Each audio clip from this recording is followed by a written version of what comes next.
Assalamu alaikum. Today we are looking for how to make a PCB using Proteus software. So Proteus software basically একটা simulation এবং PCB layout design software. So প্রথমেই আসি যে এই সফটওয়্যারটা কিভাবে ব্যবহার করতে হয়। আমরা যে ভার্সনটা ব্যবহার করছি এটা হচ্ছে Proteus 8.4 Proteus ডিজাইন সুইট, যেটা নেটে অ্যাভেলেবেল। সো প্রথমে এখানে আমরা এই আইকনটাতে ক্লিক করব, যেটা হচ্ছে আমার স্কেমেটিক আইকন। এটা আমার যে স্কেমেটিক ডায়াগ্রামটা আছে সেই ডায়াগ্রামটা ডিজাইন করতে হেল্প করবে। সো অ্যাজ ইউ নো যে এভরি সার্কিটে একটা পাওয়ার সাপ্লাই থাকে। সো আমরা চাচ্ছি যে আজকে প্রোটিয়াসের মাধ্যমে একটি পাওয়ার সাপ্লাই সার্কিট ডিজাইন করব এবং এর যে পিসিবিটি লেআউট রয়েছে এই লেআউটটাও কেউ ডিজাইন করব। সো প্রথমেই পাওয়ার সাপ্লাইয়ের জন্য যে কম্পোনেন্টগুলো দরকার সেই কম্পোনেন্টগুলো নেই।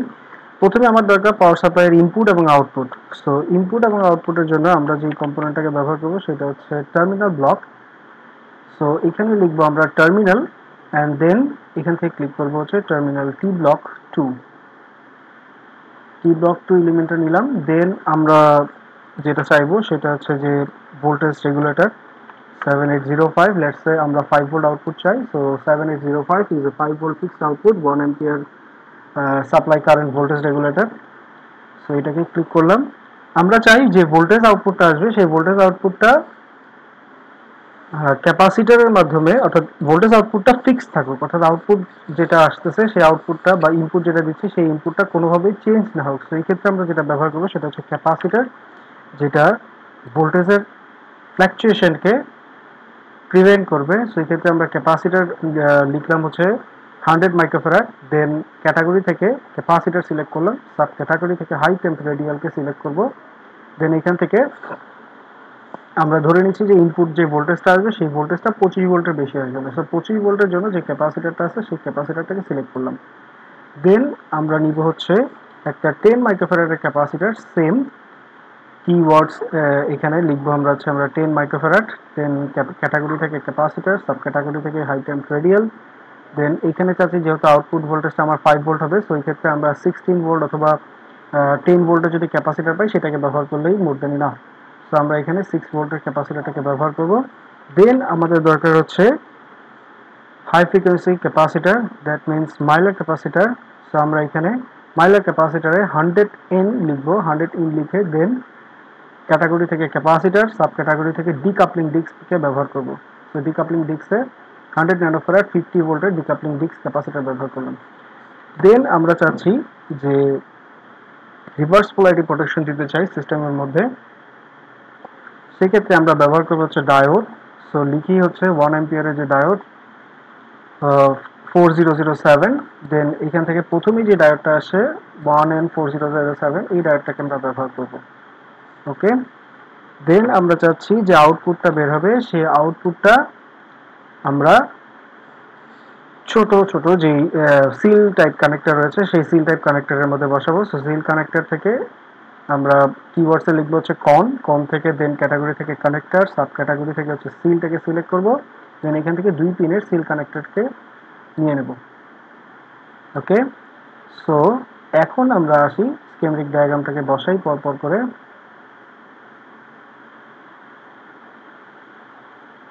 প্রথমেই ইনপুট টার্মিনাল ব্লক, দেন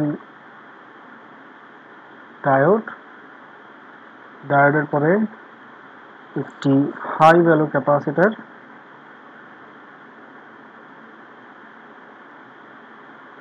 দেন আমার decoupling disc capacitor, that means mylar capacitor,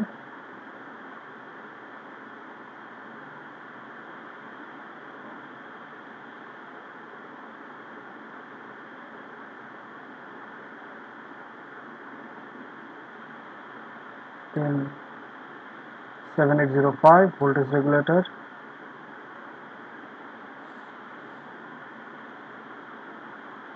দেন একটি ছোট সাইজের ক্যাপাসিটর যেটা আউটপুট ভোল্টেজটাকে স্টেবল রাখবে, দেন আরেকটি ডিকাপলিং ডিস্ক ক্যাপাসিটর, যেটা সার্কিটের যে কোনো নয়েজ এলিমেন্ট থাকলে সেই এলিমেন্টটাকে দূর করবে। দেন আউটপুট বের করার জন্য কনসোল টার্মিনাল।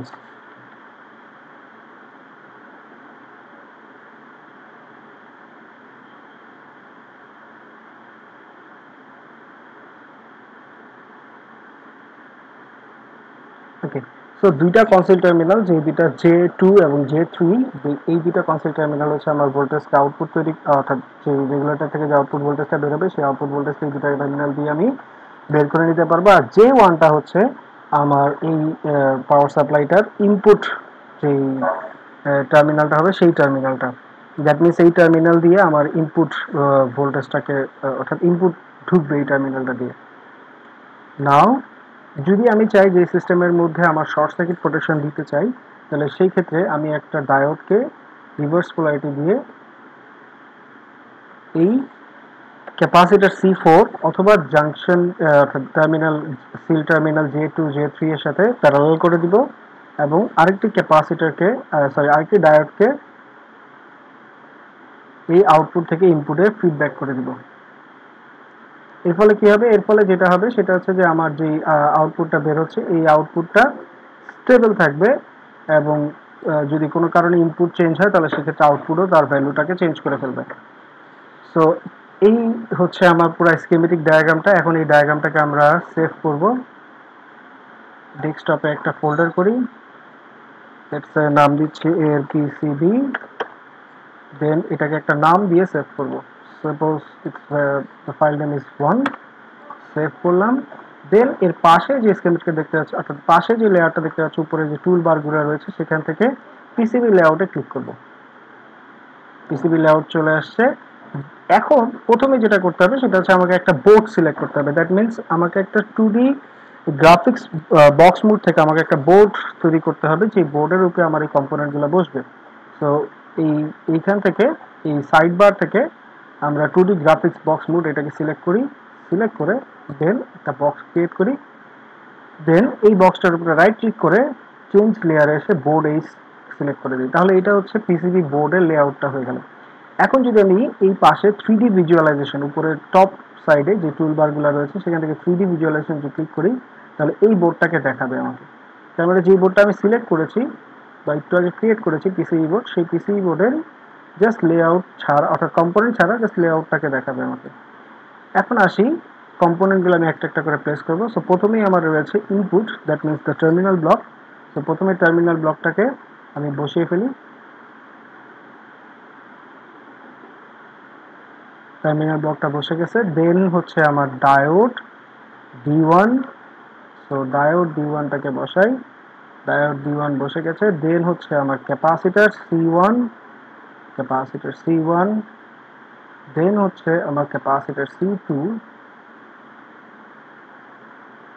সো এই কম্পোনেন্টগুলো বসানোর সময় আমি আমার ইচ্ছা মতো যেইভাবে আমার জন্য সুবিধাজনক হয় সেইভাবে আমি রোটেট করে করে বসাবো।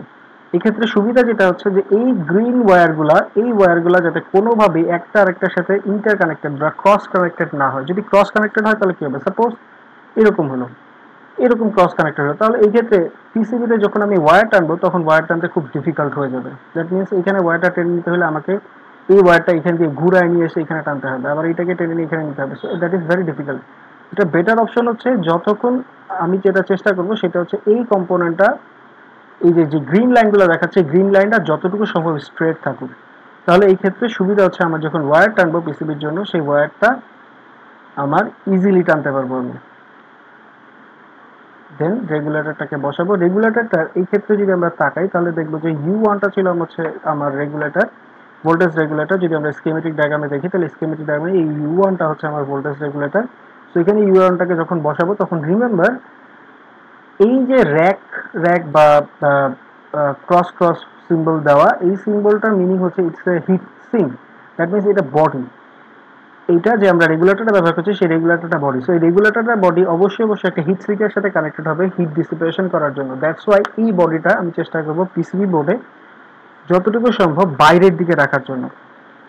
তাহলে যেটা হবে, বাইরের দিকে আমি একটা হিট সিঙ্কে খুব সহজেই অনায়াসে এটার সাথে কানেক্ট করে দিতে পারবো। দেন বসাই হচ্ছে একটা ক্যাপাসিটার, যেটা হচ্ছে আমার C3, এই স্কিমেটিক ডায়াগ্রামে C3, দেন হচ্ছে C4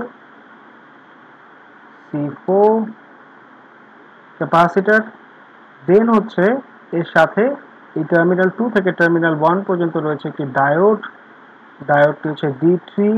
সো সো D3 ডায়োডটাকে বসাবো আমরা এখন। এই হচ্ছে D3 ডায়োড, ডায়োড D3, দেন হচ্ছে ডায়োড D4, ডায়োড D4, দেন হচ্ছে আমার আউটপুট 2 টার্মিনাল।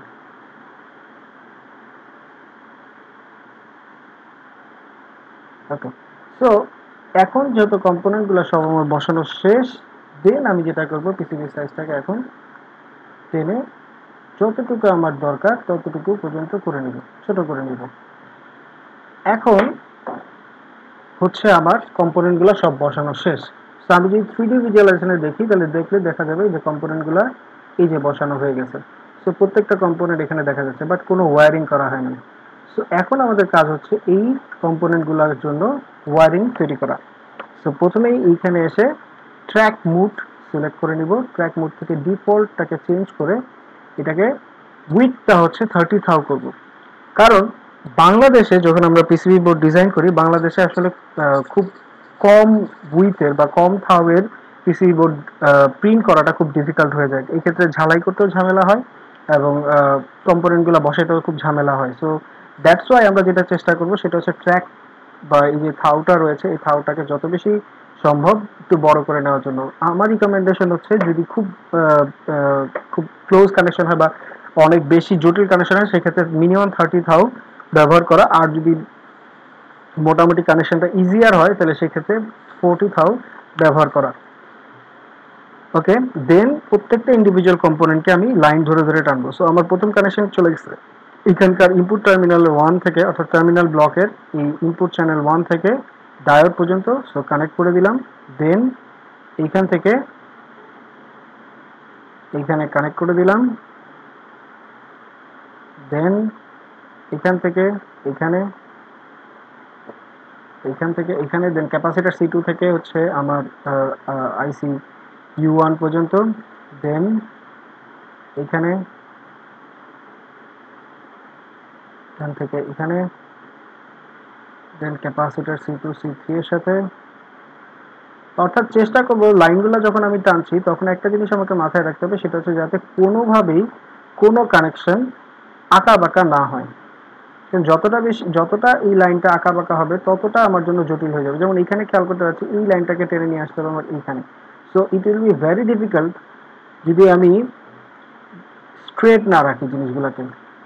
সো এই ক্ষেত্রেও তারপর একটা অপশন রয়েছে, যেমন এই লাইনটাকে আমার বের করে নিয়ে আসতে হবে। সো এই লাইনটার কানেকশন এই জাংশন J3 অর্থাৎ J2 এর এই লাইনটার কানেকশন, যেটা আমরা দেখতে পাচ্ছি যে এখানকার ডায়োড D3 এর সাথে কানেক্টেড।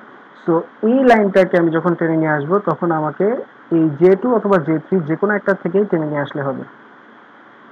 সেক্ষেত্রে প্রোটিয়াস আমাকে অলওয়েজ ইন্ডিকেট করবে যে কোথায় লাইনটা নিয়ে যেতে হবে। সো এই কানেক্ট করে দিলাম। দেন এই ক্যাপাসিটার থেকে ক্যাপাসিটার C1 থেকে ক্যাপাসিটার C2 পর্যন্ত, এখান থেকে দেন এখান থেকে এখান পর্যন্ত। ওকে, এখানে দেখতে পাচ্ছি যে একটা লাইন, একটা একটা জায়গায় আমার আউটপুটটা টানা হয়নি, তার মানে একটা আউটপুট আমার অফ দেখাচ্ছে। সো এইটাকে আমি যেটা করতে পারি, যদি আমি সিঙ্গেল লাইনই রাখতে চাই তাহলে এই লাইনটাকে আমি এখান দিয়ে টেনে নিয়ে যেতে পারি, অথবা যদি আমি চাই যে এখানে একটা জাম্পার দেবো সেটাও আমি করতে পারি। জাম্পার দেওয়াটা আসলে খুব ডিফিকাল্ট আমাদের দেশের জন্য। So that's why it is better যে আমরা আউটপুট যে লাইনটা পাচ্ছি সেই আউটপুট লাইনটা অবশ্যই অবশ্যই,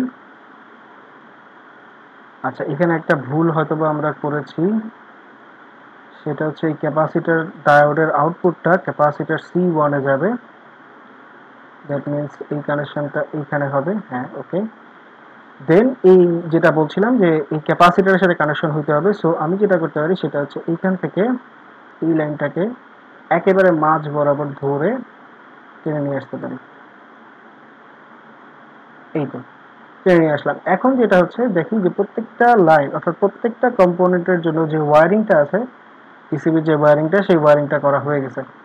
সো এখন আমি যেটা চেক করব সেটা হচ্ছে যে ওয়্যারিংটা প্রত্যেকটা জায়গায় ঠিক আছে কিনা, এবং যদি কোথাও আমাকে এডিশনাল প্যাড বসাতে হয়, দ্যাট মিনস আমার যখন পিসিবি কম্পোনেন্টগুলো বসাবো তখন এই পিসিবি কম্পোনেন্টগুলো যাতে সুন্দর মতন বসতে পারে সেই জিনিসটাকে ইনশিওর করতে হবে। সো এখানে খেয়াল করে দেখি যে এই জায়গায় তাই যে প্যাডটা রয়েছে, একটা পজিটিভ প্যাড রয়েছে, একটা নেগেটিভ প্যাড রয়েছে। আমি চাইলে দুটাকে একই প্যাড দিতে পারি। যেমন এখানে সাইডে যদি দেখি যে এখানে round through hole pad mode দেওয়া আছে। সো এখান থেকে আমি সাপোজ 80-30 প্যাডটাকে সিলেক্ট করলাম। সো 80-30 প্যাডটা যখন এটার উপরে ধরছি তখন দেখা যাচ্ছে তাদের মাঝখানে যে গ্যাপ রয়েছে এই গ্যাপটা খুব কমে যাচ্ছে। সো এই ক্ষেত্রে আমাকে যেটা করতে হবে আরো ছোট সাইজের প্যাড সিলেক্ট করতে হবে। সো ধরে নিলাম যে আমি 70-30 অথবা 60-30 প্যাডটাকে বসাবো। সো 60-30 প্যাডটা ক্লিক করে দেন এটার উপরে ক্লিক করি, এইটা প্যাডটা বসে গেছে। দেন একইভাবে যখন আমি এই সাইডের ক্যাপাসিটার C3 এর জন্য তৈরি করব, সো একইভাবে আমি প্যাড সিলেক্ট করি। ওকে, তো এই ক্ষেত্রে দেখতে পাচ্ছি যে এই প্যাডটা যখন বসাচ্ছি এটার সাইজ আর এটার সাইজ এতটাই ক্লোজ যে এদের মাঝখানে গ্যাপটা খুবই কম, যার ফলে এদেরকে যখন আমি ঝালাই করে বসাবো তখন it will be very difficult যে তারা একসাথে লেগে যাবে না। সেই ক্ষেত্রে অবশ্যই অবশ্যই খেয়াল রাখতে হবে যাতে তাদের মাঝখানে সাফিসিয়েন্ট গ্যাপ থাকে, যখন আমি ঝালাই করে বসাবো তাতে যাতে কোনো প্রবলেম না হয়। ওকে, দেন আমি চাচ্ছি যে এইখানকার যে প্যাডগুলো রয়েছে এই প্যাডগুলোকেও চেঞ্জ করে দিতে। তো এই ক্ষেত্রে আমরা ব্যবহার করব হচ্ছে ড্রিল প্যাড মোড, অর্থাৎ ড্রিল যে সাইজের আছে সেই সাইজের প্যাডগুলোকে, দেন এই প্যাডগুলোকে সিলেক্ট করে আমি এখানে বসাবো।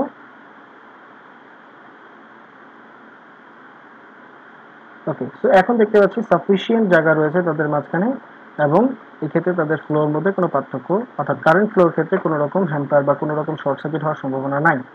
দেন এখন যেটা করব সেটা হচ্ছে প্রত্যেকটা কম্পোনেন্ট, অর্থাৎ ক্যাপাসিটার বা ডায়োড বা আমি যে এলিমেন্টগুলো বা কম্পোনেন্টগুলো এখানে ব্যবহার করছি সেই এলিমেন্টগুলোর নাম্বারিংগুলো ঠিকঠাক মতন বসেছে কিনা। তো এই ক্ষেত্রে যেটা করব সেটা হচ্ছে যে তাদের যে সিম্বলগুলো রয়েছে C1, যেমন ক্যাপাসিটার C1 D1 বা ক্যাপাসিটার C2 অথবা D2 D3, ডায়োডগুলা প্রত্যেকটা সিম্বল তাদের পরস্পর যেইখানে বসা উচিত বা সিম্বলগুলো সেইখানে সাইজ মোতাবেক আমি পিসিবির উপরে যে কোনো জায়গায় বসিয়ে দিব, যেটা আমার যাতে আমি যে এদের কাছ থেকে আউটপুট বের করছি সেটা দেখতে সুবিধা হয়। সো বসিয়ে দিলাম। ওকে, ক্যাপাসিটার C3।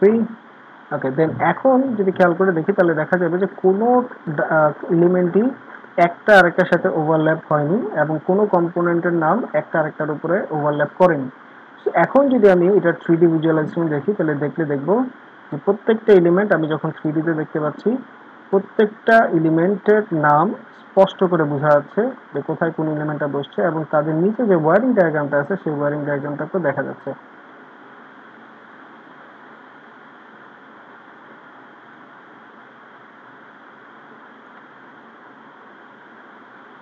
ওকে, এখন আসি যে আমি চাচ্ছি যে এই যে পিসিবিটা, এই পিসিবিটা যেহেতু আমার দ্বারা ডিজাইন করা হয়েছে, সো আমি এখানে একটা স্পেশাল নাম্বার বা স্পেশাল আমার নাম দিতে চাই। সো এই ক্ষেত্রে কি করব সেটা হচ্ছে যে এখানে 2D গ্রাফিক্স টেক্সট মোড দেওয়া আছে। সো এই গ্রাফিক্স টেক্সট মোডে যাব, দেন আমি চাচ্ছি যে টেক্সট মোডের ইনফরমেশনটা এর উপরে লেখা উঠবে। সো এই বটম চপার ক্লিক করব, ক্লিক করে এখানে সাপোজ যেমন আমার নাম হচ্ছে রাফি। সো আমি এখান থেকে এরিয়াল বোল্ড সাইজটাকে একটু বড় করে নেই, সাপোজ 0.2 ইঞ্চি, দেন আর। সো এখানে আর সিম্বলটা লেখা হয়ে গেছে। এখন এখানে প্রশ্ন হচ্ছে যে সিম্বলটা উল্টা কেন? উল্টা কারণ হচ্ছে যে এটা যখন পিসিবি প্রিন্ট হবে এটা পিসিবির নিচে থাকবে। সো আমি যদি 3D ভিজুয়ালাইজেশনে দেখি তাহলে দেখবো যে পিসিবির উপরে এই সাইডে কিন্তু লেখাটা ওঠে নাই, বাট যদি উল্টা দিকে তাকাই তাহলে দেখবো যে এখানে লেখাটা উঠছে। দ্যাট মিনস বটম চপারটা আসলে নিচের লেয়ারের জন্য। আমি যদি চাই যে না এইটা বটম চপারে হবে না, এটা টপ চপারে হবে, তাহলে এখানে এসে এটার উপরে ক্লিক করব, চেঞ্জ লেয়ার, লেয়ার এসে দেন টপ সিঙ্ক দিয়ে দেবো। টপ সিঙ্ক দিলে যেটা হবে লেয়ারটা চেঞ্জ হয়ে যাবে, কিন্তু এক্ষেত্রে একটা প্রবলেম হচ্ছে যে লেখাটা উল্টা প্রিন্ট হচ্ছে। সো এটা ঠিক করার উপায় কি? এটা ঠিক করার উপায় হচ্ছে যে আমি যখন এই টপ সিঙ্কে লিখব তখন অবশ্যই অবশ্যই আবার আমাকে একই কথাটা লিখতে হবে, একই কথাটা লিখতে হবে, এবং লেয়ারটাকে অবশ্যই অবশ্যই চেঞ্জ করে নিয়ে লিখতে হবে।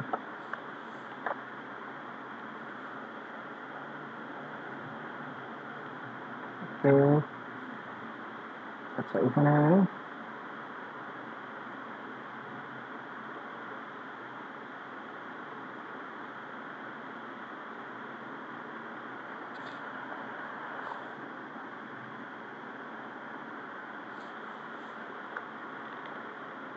ওকে,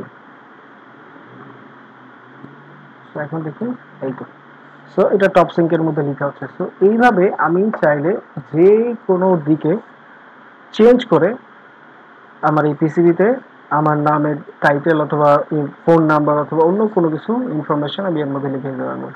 দেন এখন যেটা করতে হবে, এই পিসিবিটাকে সেভ করব, দেন আউটপুটে যাব, গিয়ে এই পিসিবির জন্য যে ফাইলটা ক্রিয়েট হয়েছে এই ফাইলটাকে আমরা পিডিএফ এ কনভার্ট করব।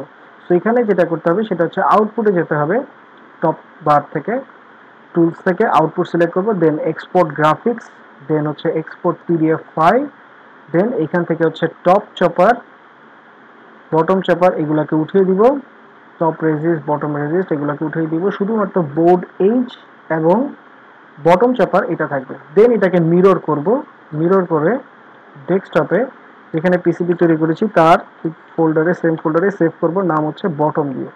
সো সেভ করি, ওকে দেই, ওকে দিলে সে পিডিএফ ফাইলটাকে তৈরি করে দিচ্ছে। এখন এই পিডিএফ ফাইলটাই হচ্ছে আমার যে স্কেমেটিক ডায়াগ্রামটা তৈরি করলাম বা যে পিসিবিটা তৈরি করলাম সেই পিসিবিটার বটম লেয়ারে যে ওয়্যারিং কানেকশনটা হবে সেই ওয়্যারিং কানেকশনের ডায়াগ্রাম। আচ্ছা এখন যদি আমি চাই যে না টপ লেয়ারেরটা ডায়াগ্রামটা আমি চাচ্ছি বা টপ লেয়ারটা আমি কিরকম ভাবে দেখতে সেটাও দেখতে যাচ্ছি, সো এক্সপোর্ট পিডিএফ এ যাবো, আবারও ঠিক একইভাবে টপ চপারটাকে সিলেক্ট করবো বা টপ সিনটাকে সিলেক্ট করবো।